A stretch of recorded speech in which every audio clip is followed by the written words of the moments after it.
গণতন্ত্র, সেই গণতন্ত্রকে কবর রচয়িত করে তারা কক্ষিগত ভাবে ক্ষমতায় বসেছিল। আজকে দেখেন, আজকে তারা কোথায় গেছে?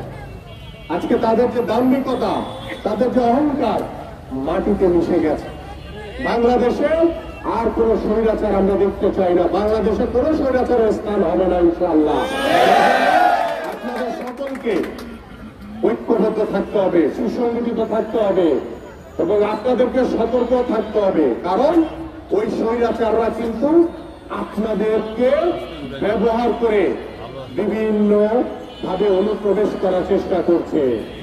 আপনাদেরকে সতর্ক করে দিচ্ছি, যারাই এই অনুপ্রবেশকারীদেরকে সহায়তা করবেন তারা কিন্তু দল করা যোগ্যতা হারিয়ে ফেলবেন। সকলে সতর্ক হয়ে যান। কারণ বিএনপির ভারপ্রাপ্ত চেয়ারম্যান তারেক রহমানের যে নির্দেশনা, আমরা কোন